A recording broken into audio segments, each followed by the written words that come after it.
our foreign news. In his annual State of the Union speech, the President of the European Union Commission has called for setting up a European headquarters for a common EU military force. Jean-Claude Juncker said Europe's soft power was no longer sufficient to meet the challenges of the modern world. Juncker also expressed regret over Britain's vote to leave the EU, but said the bloc would survive the Brexit. More from Henry Ridgewell in London. The EU Commission President was frank about the challenges facing the bloc. I believe the next 12 months are decisive if we want to reunite our Union, if we want to overcome the divisions between East and West which have opened up in recent months. Those divisions threaten to overshadow the informal meeting of EU heads of state scheduled Friday in Bratislava. Some of these issues between member states of the EU are existential. They're not simply kind of a matter of personalities or something. They are about the construction of the European Union.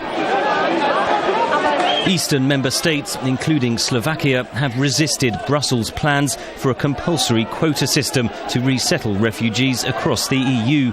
The dispute escalated this week when Luxembourg's foreign minister said Hungary should be expelled from the bloc for its hardline stance on the refugee crisis, which included erecting a border fence to keep out migrants.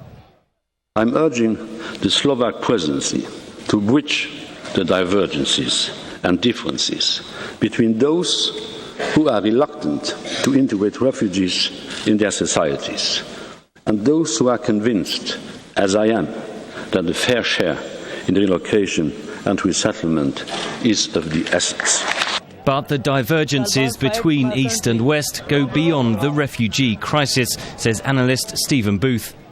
Particularly after the Brexit vote, that the Eastern European member states have talked much more about sort of transferring powers away from the institutions. But I think some of these dynamics aren't just between East and West, they are actually between sort of the Brussels institutions, their view of what the EU might and should look like, and an increasing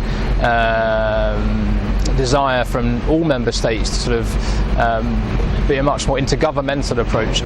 The Brexit vote still dominates debate in the EU, but in seeking a common cause to unify a fractured union, Juncker proposed stronger military cooperation. We must have a European headquarters. We must also organize ourselves to work toward a common military force. And this should be in complement with NATO.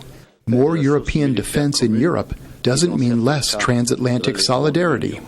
A common European Union military force was something Britain had long resisted, but its influence is already diminished. Britain won't have a seat at the table at Friday's summit.